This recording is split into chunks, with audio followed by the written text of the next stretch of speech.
नमस्ते बच्चों। होपफुली आप सब बहुत अच्छे हैं और अपना अध्ययन भी नियमित रूप से कर रहे हैं। हम पढ़ रहे हैं कक्षा 7 संस्कृत विषय दीपकम नामक पाठ्य पुस्तक। इस पाठ्य पुस्तक के सभी अध्यायों को करने के पश्चात परिशिष्ट भाग 1 और 2 पर हम चर्चा कर रहे थे, जिसके अंतर्गत हमने परिशिष्ट भाग 2 के मध्य दिए धातु रूप पर चर्चा की थी। साथ ही हमने इस पुस्तक में आई त्रुटियों पर भी बात करते हुए उन्हें सुधारने का समझने का प्रयत्न किया। अब प्रारंभ करते हैं आपके इसी परिशिष्ट भाग 2 के अंतर्गत धातु रूप के पश्चात दिए हुए संधि के व्याकरणिक कार्य पर। संधि के कुछ महत्वपूर्ण पहलुओं पर यहाँ बात की गई है। सभी संधि के प्रकार तो नहीं, किंतु कुछ संधि के प्रकार जो शुरुआती हैं उन पर इस भाग में बात की गई है। और फिर से वही बात कि पुस्तक में यहाँ भी कुछ त्रुटि है तो उस पर भी बात करेंगे, समझेंगे। तो आइए शुरू करें इस भाग को। संध्यः अर्थात संधि। उच्चारण समय परस्परम वर्णानाम अत्यंतम सामीप्यम संहिता भवति। उच्चारण के समय में परस्पर वर्णों का अत्यंत समीप्य यानी परस्पर आपस में, परस्पर का अर्थ आपस में वर्णों की अत्यंत निकटता, सामीप्यम का अर्थ निकटता से संहिता होती है। यानी वर्ण जब आपस में मिलते हैं तो उसमें क्या होती है? संहिता होती है। यदा संहिता भवति तदा वर्णेषु परिवर्तनम भवति। जब संहिता होती है तब वर्णों में परिवर्तन होता है। एवं प्रकारेण यत्र संहिता द्वारा वर्णानाम परिवर्तनम भवति तस्यैव संधिः इति नाम। एवं इस प्रकार से ही, एवं प्रकारेण इस प्रकार से ही, यत्र जहां संहिता द्वारा, संहिता के माध्यम से वर्णानाम वर्णों में परिवर्तन भवति होता है, तस्यैव उसे ही संधि इति नाम, संधि इस प्रकार से नाम लेते हैं, उसे ही संधि कहते हैं। यानी बोलते समय, उच्चारण के समय वर्णों में परस्पर निकटता होती है, बहुत अत्यधिक निकटता होती है और उसे संहिता कहते हैं, या कह सकते हैं कि संहिता होती है उच्चारण के समय में। और संहिता होने के समय जो वर्णों में परिवर्तन हो जाता है उसे ही क्या कहते हैं? संधि कहते हैं। व्याकरणे प्रमुखतया त्रयः संध्यः सन्ति। व्याकरण में प्रमुख रूप से 3 प्रकार के संधि होती हैं। तेषां पुनः बहवः प्रभेदाः सन्ति। तेषां उनमें पुनः दोबारा बहवः बहुत अधिक प्रभेदा भेद संति होते हैं, उनमें दोबारा अधिक भेद होते हैं। कहने का मतलब मुख्य रूप से 3 संधि और इन तीनों में दोबारा पुनः भेद होते हैं। यानी पुनः भेद से तात्पर्य कि आप कह सकते हैं कि ये 3 प्रकार और इनके अंदर और इनके सब पॉइंट्स और इनके भेद, ठीक है। यथा जैसे स्वर संधि ही, स्वर संधि। अब यहाँ पे आप देखेंगे व्यंजन संधि के साथ हल संधि लिखा है, फिर विसर्ग संधि। यहाँ पे स्वर संधि के साथ, जैसे व्यंजन के साथ हल लिखा है ऐसे ही स्वर के साथ क्या आएगा? यहाँ अच संधि आएगा। और अगर मैं ठीक याद कर पा रही हूँ तो हमने अच संधि पर मेरे ख्याल से पहले बात की थी कि स्वर संधि को अच संधि क्यों कहते हैं, और नहीं की थी तो अब फटाफट से एक बार में कर लेते हैं। और व्यंजन संधि को हल क्यों कहते हैं इस पे भी देख लेते हैं कि क्या आधार है इसके पीछे का। एक जिक्र हमने, ये मुझे सुनिश्चित है कि एक जिक्र हमने किसी स्थान पर किया था 14 माहेश्वर सूत्रों का। 14 माहेश्वर सूत्र कौन से? ऐ उन रेल रिक ए ओंग ऐ ओज हाय वरट लन यमंग ननम झबई घट दश जब गट दश खप छटत चटत्व कप्य शस्त्र और हल। ठीक है, आपको इन 14 माहेश्वर सूत्रों को याद नहीं करना है। मैं ये नहीं कह रही हूँ कि आपको याद करना है, मैं सिर्फ आपको ये समझाना चाह रही हूँ कि स्वर संधि को अच क्यों कहते हैं, व्यंजन संधि को हल क्यों कहते हैं, या क्यों लिखा हुआ है, ये तो समझना जरूरी है। तो ये जो 14 माहेश्वर सूत्र है, माहेश्वर सूत्र माहेश नाम पड़ा शिव से, ठीक है, दिए किसने? पाणिनि ने। ठीक है, बहुत स्थूल जानकारी, जो ऊपर ऊपर की जानकारी है उस पर हम बात करते हैं। माहेश्वर सूत्र 14 होते हैं, शिव जी के नाम पर इनका नाम पड़ा है। शिव जी के डमरू की नाद से इनका जो उत्पत्ति मानी जाती है। और किन के द्वारा लिखे गए हैं? पाणिनि के द्वारा। ठीक है, पाणिनि के द्वारा इनकी रचना हुई है। अब पाणिनि ने जो ये 14 माहेश्वर सूत्र दिए, इन 14 माहेश्वर सूत्रों में जो प्रारंभिक 4 हैं, ऐ उन रील रिक ए ओंग ऐ औच, इन चारों माहेश्वर सूत्रों के अंतिम, पहली बात तो सभी 14 माहेश्वर सूत्रों के अंतिम वर्ण काउंट नहीं होंगे, ये ध्यान रख लेना। ठीक है, जब इन चारों सूत्रों के अंतिम वर्ण काउंट नहीं करोगे तो आप जब इनको दोबारा रिवाइंड पे जाके सुनोगे तो आपको समझ में आएगा कि अंतिम वर्णों को छोड़कर बाकी सभी क्या है? स्वर हैं। अंतिम वर्णों को छोड़कर बाकी सभी क्या हैं, स्वर हैं। पहला सूत्र अ से शुरू हो रहा है, अंतिम सूत्र ऐ औच च पे खत्म हो रहा है। तो च, अ से लेकर चकार तक बीच में जितने आए सारे क्या थे, स्वर। अंतिम, फिर बोल रही हूं, अंतिम की गणना नहीं करनी, केवल प्रत्याहार को बनाते समय अंतिम को काउंट करते हैं। बनाते समय यानी प्रत्याहार का नाम लिखते समय, उसका नामकरण करते समय हम अंतिम वाले को लिखते हैं। जैसे अंतिम चकार, अब आप कहेंगे प्रत्याहार क्या होता है, इसीलिए खैर मैं ज्यादा बात करना नहीं चाहती, बहुत डीप होता जाएगा टॉपिक। सिर्फ इतना समझिए, 14 है माहेश्वर सूत्र। 14 माहेश्वर सूत्रों के शुरुआती 4 सूत्र अ से च तक होते हैं और उनके अंतर्गत सारे के सारे क्या आते हैं, स्वर आते हैं, इसलिए इसको क्या कहा जाता है, अच संधि कहा जाता है। रही बात हल संधि की, तो 5वां सूत्र हय वरट, ह से शुरू होता है और अंतिम 14वां सूत्र हल, ल पे खत्म होता है। तो ह से लेके 5वें सूत्र के ह से लेकर के ल तक सभी के सभी, जब बीच में आप दोबारा रिवाइंड करके इन सारे सूत्रों को सुनेंगे इस वीडियो को, तो आपको समझ आएगा सारे के सारे क्या थे, व्यंजन थे, 5वें से 14वें तक। तो इसलिए व्यंजन संधि को क्या कहा जाता है, हल संधि कहा जाता है। और विसर्ग संधि अपने आप में, विसर्ग का मतलब कि जो हम ये विसर्ग इत्यादि लगाते हैं, ये किस प्रकार से परिवर्तित होते हैं, उनको विसर्ग संधि कहते हैं। चलिए अब शुरू करते हैं। स्वर संध्या, स्वर संधि की बात यहाँ है। अच्छ संध्या में ये देखिए, यहाँ इन्होंने नहीं लिखा अच्छ संधि, लेकिन यहाँ लिख दिया अच्छ संध्या यानी अच्छ संधि। तो अब मैं आपको बता चुकी हूँ कि स्वर संधि को अच्छ संधि क्यों कहते हैं, तो आपको समझ आ गया होगा। सप्त प्रकारः, 7 प्रकार की होती है, यही बात यहाँ की थी। तेषाम पुनः बहवः प्रभेदः, यानी पहले अच्छ स्वर संधि या अच्छ संधि कह लो आप इसको, तो ये प्रमुख भेद है। और इसके अंतर्गत, स्वर संधि के अंतर्गत पुनः कितने भेद हैं, 7 भेद हैं। तो 7 भेद कौन से, स्वर्ण दीर्घ, सवर्ण दीर्घ, गुण संधि, वृद्धि संधि, यण संधि, अयादि, पूर्व रूप संधि और प्रकृति भाव संधि। तो इसमें से एक दो की चर्चा हम अभ्यास कार्यों के दौरान कर चुके हैं, फिर संक्षेप में यहाँ पे फटाफट देख लेंगे। एतेषु स्वर संधिषु केषांचन संधिनाम सामान्यः परिचयः अत्र प्रदत्तः वर्तते। इन स्वर संधियों में कुछ संधियों का सामान्य परिचय यहाँ दिया गया है, यानी इन 7 का भी नहीं दिया, इसमें से भी कुछ का दिया, और मैं बता देती हूँ आपके 4 का दिया हुआ है यहाँ पे। तो सबसे पहले बात करते हैं सवर्ण दीर्घ संधि। अगर आपको याद आ रहा हो तो किसी एक अध्याय के अभ्यास कार्य में मैंने आपको ये संधि समझाई थी, वहां पे अभ्यास कार्य इसी संधि से संबंधित था, तो उस समय हमने इसकी बात की थी। अगर कोई एक आध पॉइंट छूट गया तो उसकी बात यहाँ हो जाएगी, क्योंकि वहां जितने उदाहरण थे उन उदाहरणों के आधार पे हमने उतने नियमों की बात वहां कर ली थी।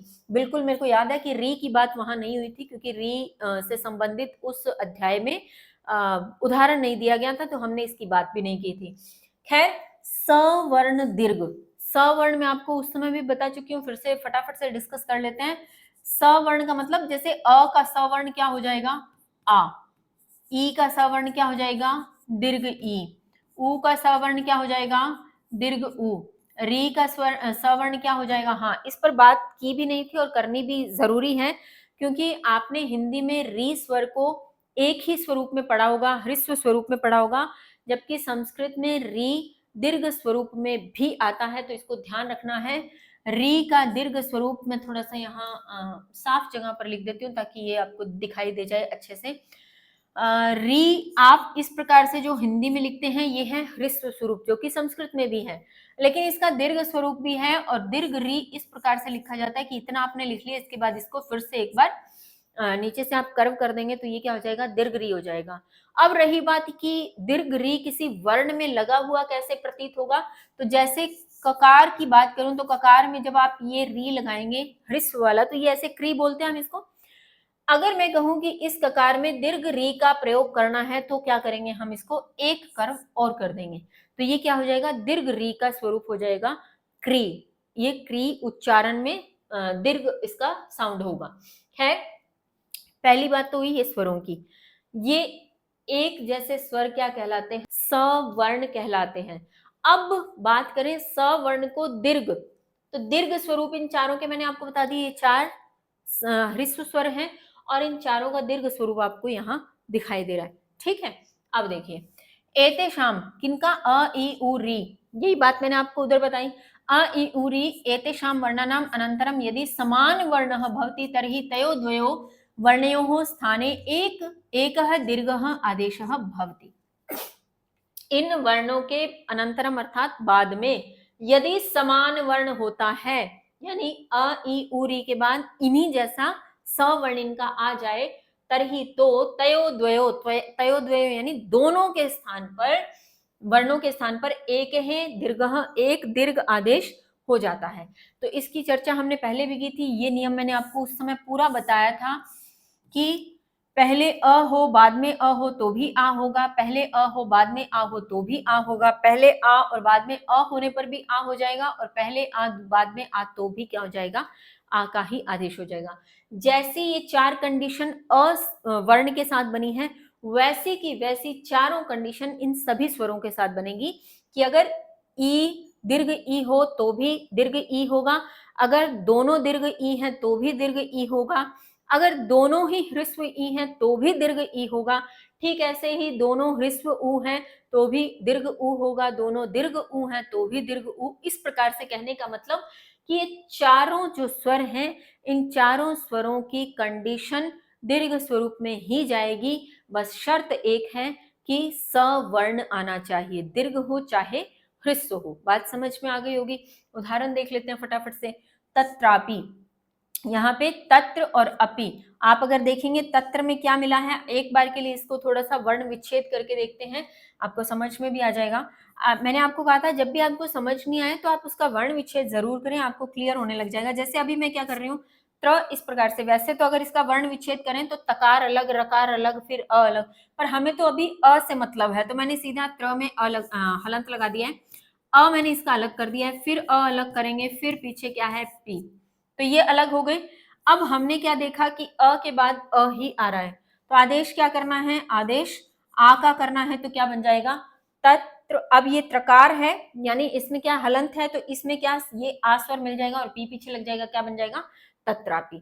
ठीक ऐसे यहाँ पे आप देखें रवि इंद्र, तो रविंद्र दीर्घ ई, ये आ वाले सवर्ण वाले हैं, ये ई सवर्ण वाले हैं, ये उ सवर्ण के हैं, और ये री सवर्ण के हैं।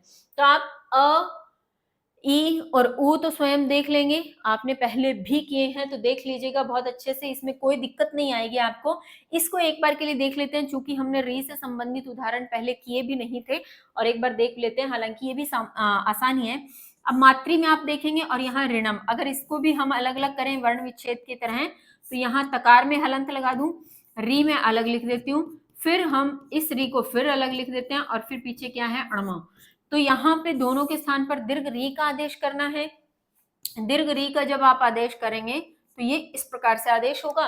जब इस प्रकार से होगा तो मैंने आपको कहा था कि दीर्घ री का आदेश देने पर दो एक तरह के कर्व कर देंगे। तो यहाँ पे आप देख रहे होंगे दीर्घ री आदेश करते हुए मातृणम, ठीक है, भ्रातृणम, इस प्रकार से बना हुआ है। तो मुझे लगता है आपको समझ आ गया होगा। हम चलते हैं आगे, नहीं कोई चीज समझ में आई हो तो आप कमेंट बॉक्स में कमेंट कर दीजिएगा, फिर से बात कर लेंगे हम, ठीक है।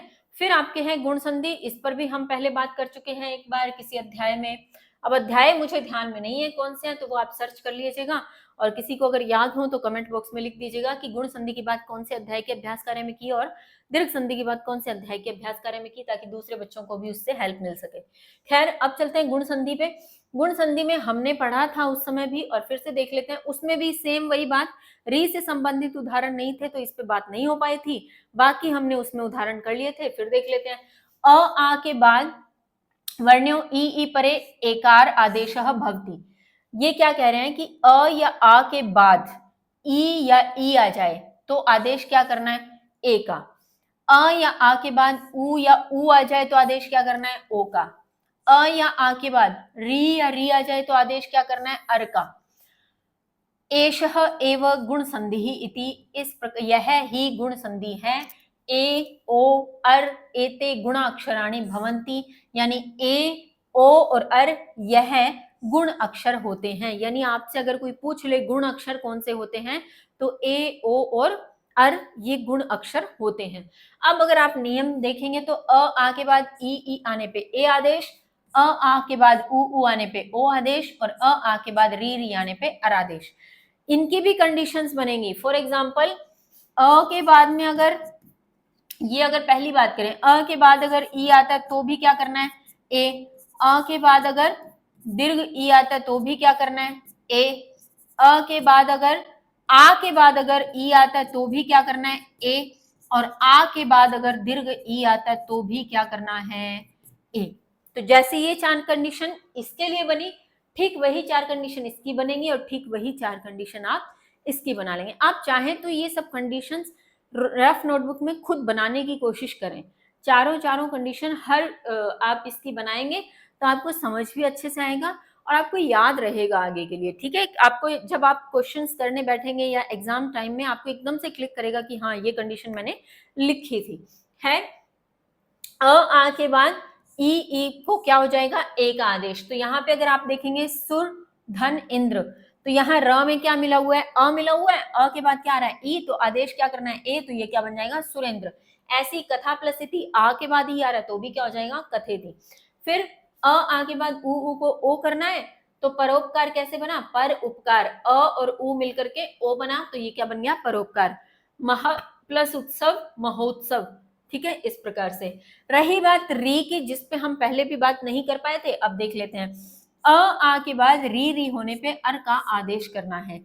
अब अगर आप देखें सप्त ऋषि में तकार, यहाँ पे एक बार मैं इसको फिर से अलग करके देखते हैं, वर्ण विच्छेद। सप्त, यहाँ अ आ गया और यहाँ री है और पीछे हमारे पास शी है। ठीक है, एक बार के लिए। अब आप देखेंगे तो अ और री मिलकर के क्या बन रहे हैं, अर का आदेश हमें करना है। ये ध्यान रखना, अर का आदेश करते समय रकार रखना है। चाहे तो आप इसको ऐसे याद कर लें, अरकार का आदेश करना है। किसका, अरकार का। लेकिन अगर अर भी याद रख रहे हो, गलत नहीं आर याद रखना, पर ये ध्यान जरूर रखना है कि अर के रकार को ही लिखना है, र पूरा नहीं लिखना, र में हलंत लगानी है। क्योंकि अगर आप यहाँ पूरा लिख देंगे तो आपका ये पूरा फॉर्मेट गलत हो जाएगा, आप बना नहीं पाएंगे। अब कैसे बनेगा, तकार में अ मिल गया सप्त। अब चूंकि ये रकार है और रकार के बाद कोई भी हमारे पास स्वर वर्ण नहीं है, तो ये रकार कहाँ चला जाएगा, इस शी के ऊपर। इस प्रकार से ये बनेगा और क्या बन जाएगा, सप्तऋषि। ठीक है, ठीक इसी प्रकार से महर्षि। अब देखो, अगर आप यहाँ पे रकार पूरा कर देते, अगर आप हलंत नहीं लगाते, तो आप तो इसको कैसे लिख सकते थे, आपने क्या लिख देना था, आपने लिख देना था इस प्रकार से, है ना। तो ये क्या हो जाता, ये पूरी तरह से गलत हो जाता, इसको आप मान्य नहीं कर सकते। बात समझ में आ गई। चलिए आगे चलते हैं। मुझे लगता है आपको ये भी समझ में आ गया होगा, अर वाला भी। और इस प्रकार से इसके तीनों नियमों पे हमने बात कर ली। अब चलते हैं वृद्धि संधि की ओर। वृद्धि संधि क्या कह रही है कि आ वर्ण के बाद ए होने पर आई, आ वर्ण के बाद ओ होने पे औ, और के बाद आर होने पर आर का आदेश होता है।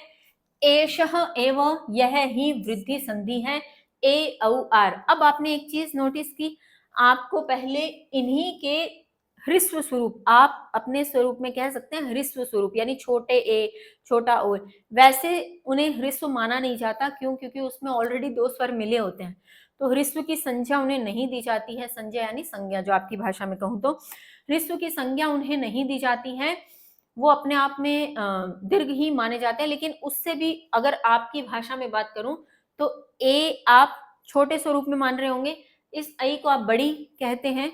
तो यहाँ पे वहां पे बात की थी छोटे ए छोटा ओ और अर की, यहाँ बात कर रहे हैं आई औ आर की।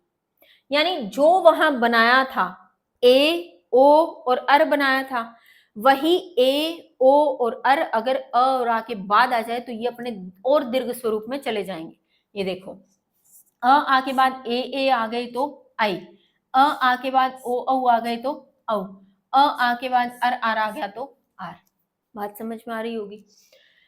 अब यही इसी से संबंधित यहाँ उदाहरण दिए हैं कि आ के बाद ए आने पर आई का आदेश एक एकम, यहाँ यहाँ ए, इन दोनों के स्थान पर आप क्या कर देंगे, बड़ा ए यानी दीर्घ आई, एकैकम। इस प्रकार से ही बन जाएगा एकैकम। ठीक है, फिर परम औषधि, तो अ और ओ मिलकर के औ बनाएंगे तो परमौषधि। इस प्रकार से इसका आप स्वरूप बना देंगे। ठीक है, तत्पश्चात हम चलते हैं यण संधि पर। इसको थोड़ा सा ठीक से समझ लेना, क्योंकि यहाँ कंफ्यूजन हो सकती है। खैर, ई उ री और री, पहली बात तो यही समझ लेते हैं। वो क्या, आपने री कभी नहीं पढ़ा होगा, क्योंकि हिंदी में यह स्वर नहीं होता है। संस्कृत में री स्वर का भी महत्व होता है। री यहाँ पे केवल ह्रस्व स्वरूप में होता है, री का दीर्घ स्वरूप संस्कृत में नहीं होता। ठीक, अब बात करें ई, उ, री और री की। ठीक है, इनके सवर्ण भी साथ में आ जाएंगे। चूंकि री का दीर्घ स्वरूप नहीं होता तो इसका कोई सवर्ण नहीं होगा। तो इन अवर्णों के असवर्ण परे क्रमशः तयो स्थानयो क्रमशः यकार वकार रकार लकार आदेशः भवन्ति। ये क्या कह रहे हैं कि इन वर्णों के बाद सवर्ण आने पर, असवर्ण से मतलब क्या हुआ, पहले हमने बात की थी सवर्ण आने पर, सवर्ण यानी समान वर्ण। अब ये कह रहे हैं असवर्ण यानी समान वर्ण न आने पे, ऐसे कह सकते हैं हम, बात एक ही है। समान वर्ण न आने पे यानी असमान सवर्ण आने पर, असमान। ठीक है, आदेश क्या हो जाएगा, यकार वकार रकार और लकार आदेश होते हैं। ई वर्णयों असवर्ण परे यकार आदेश, यानी ई के बाद असमान आ जाए तो यकार, उ के बाद असमान आ जाए तो वकार, री के बाद असमान आ जाए तो रकार आदेश होते हैं। री के बाद असमान आ जाए तो लकार आदेश होता है। एषो एव, यह ही यण संधि है। यकार वकार रकार लकार एते यण वर्णः भवन्ति। यकार वकार रकार लकार ये यण वर्ण होते हैं। इन्हें क्या कहते हैं, यण वर्ण कहते हैं, इसलिए इसका नाम पड़ा यण संधि। अब अगर अभी हमने संधि की शुरुआत में एक जिक्र किया था, क्या, माहेश्वर सूत्रों का। माहेश्वर सूत्रों के 5वां सूत्र जो है हय वरट, हय वरट के ह को अगर छोड़ दें, ह के बाद य शुरू हो रहा है, य से लें य व र, फिर अंतिम ट का की गिनती नहीं होगी, हम पहली बात कर चुके हैं। फिर छठा सूत्र है लण, लण के अण की भी गिनती नहीं होगी, उसमें से क्या निकला, ल। तो हमारे पास क्या है, य व र ल, 5वें और छठे सूत्र से। तो वहां अगर मैं ये कहूं कि ये यण संधि ही यण प्रत्याहार भी है तो ये गलत नहीं होगा। ठीक है, तो ये वहां से निकला है। य व र ल ये वर्ण यण वर्ण होते हैं। यण वर्ण इसीलिए बोला गया क्योंकि यण प्रत्याहार माहेश्वर सूत्रों के 5वें और छठे सूत्र से बना है। अब इसमें गलती क्या है बच्चों, उस पर पूरा अच्छे से ध्यान देना। यहाँ जो नियम लिखा हुआ है ये पूरा गलत है, ये नियम पूरा का पूरा गलत है। क्यों, क्योंकि इन्होंने इसी नियम को यहाँ कॉपी पेस्ट कर दिया और मुझे लगता है कि ये भूल गए यहाँ पे इसको चेंज करना नियम को। वो शायद सेम फॉर्मेट लेना होगा, फॉर्मेट के चक्कर में कॉपी पेस्ट तो कर दिया परंतु उसमें संशोधन करना या नियम को नया लिखना इस संधि के अनुसार भूल गए। तो ये जरूर यहाँ से क्रॉस कर देना। इसको मैं एक पंक्ति से काट करके और इसका सही आपको लिखवा देती हूँ एक बार के लिए। थोड़ा देखिएगा, इसको आप क्रॉस कर दीजिए अच्छे से। ये तो निश्चित रूप से यहाँ गलत ही लिखा हुआ है, इसमें किसी प्रकार का कोई संदेह नहीं है। ठीक है, इसको कट करेंगे और लिखना क्या है अब देखिए, अब हम बनाते हैं नियम स्वयं। ठीक है, आप अगर इसको देखेंगे तो आपको नियम समझ में आने लगेगा। थोड़ा सा इसको मैं जूम कर लूं ताकि मेरे पास भी स्थान पर्याप्त हो जाए। चलिए आप लिखिएगा, ई दीर्घ ई धन असवर्ण, असवर्ण और इजिकल करके लिख दीजिएगा क्या, यकार। क्या लिख देंगे, यकार। ठीक है, फिर आप लिखिएगा, अब हमें क्या करना है, उ वर्ण के साथ असवर्ण होने पर वकार करना है। तो आप लिखिए उ धन असवर्ण, धन असवर्ण और ये इजिकल क्या हो जाएगा, वकार। ठीक है, दो कंडीशन, तीसरी मैं यहाँ नीचे लिख रही हूं। फिर हमारे पास तीसरी कंडीशन है क्या, री और री के बाद असवर्ण होने पर रकार, री या दीर्घ री जो हम लिख रहे हैं के बाद असवर्ण होने पर, असवर्ण होगा तो क्या कर देंगे, रकार। ठीक है, और चौथी कंडीशन हमारे पास क्या है, री। अब चूंकि मैंने पहले आपको बताया री का दीर्घ स्वरूप नहीं होता तो ये इसी स्वरूप में कि री के पश्चात हमारे पास असवर्ण आने पर, असवर्ण आने पर आदेश क्या करना है, लकार। क्या आदेश करना है, लकार। अब देखिए क्या करना है। ठीक है, हमारे पास कंडीशन है ई वर्ण के बाद असवर्ण होने पर यकार का आदेश करना है। तो अगर आप यहां देखें इति प्लस अपि, इति प्लस अपि। अब इसको अगर बनाने की कोशिश करें, एक बार इसको थोड़ा सा हम तोड़ करके वर्ण विच्छेद करते हुए बनाने की कोशिश करते हैं। हम क्या करेंगे, ई, यहाँ तकार लिख दूं, ई को मैं अलग लिख देती हूँ, और अपि यहाँ अ लिख दिया मैंने, और यहाँ पी। ठीक है, अब क्या करना है, ई के स्थान पर यकार लेके आना है। क्यों? क्योंकि ई के पश्चात अ है। हमने कंडीशन क्या देखी, ई के पश्चात अ सवर्ण, तो ई के पश्चात अ है, तो हमने क्या करना है, यकार लेके आना है। अब एक चीज बहुत इंपॉर्टेंट है, यहां ध्यान देने वाली है, वो ये कि अभी तक इससे पहले जितनी तीनों संधि हमने की, उन तीनों संधियों में जो दो वर्णों की बात कर रहे थे कि इसके बाद ये आ जाए तो दोनों के स्थान पर ये, इसके बाद ये आ जाए तो दोनों के स्थान पर ये आदेश, जबकि इसमें ऐसा नहीं होगा। इसमें इसके बाद ये आने पर आदेश सिर्फ इनको होगा, एक को, जो पहले वाला है। जैसे ई के बाद असवर्ण आने पर ई को यकार होगा, ऊ के बाद असवर्ण आने पर ऊ को वकार होगा, और री को के बाद असवर्ण आने पर री को अर होगा, रकार होगा, और री के बाद असवर्ण आने पर री को लकार होगा। तो दोनों के स्थान पर नहीं होगा, ये बहुत सुनिश्चित करना है। अगर आप दोनों काट देंगे तो आप इसको बना नहीं पाएंगे।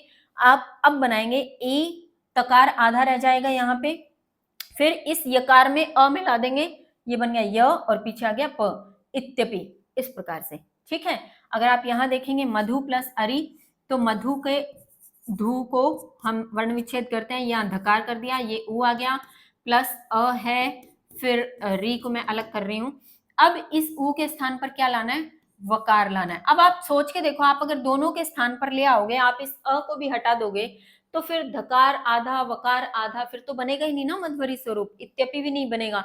तो ये बहुत अच्छे से याद रखना है, यण संधि में दोनों वर्णों के स्थान पर आदेश नहीं होता।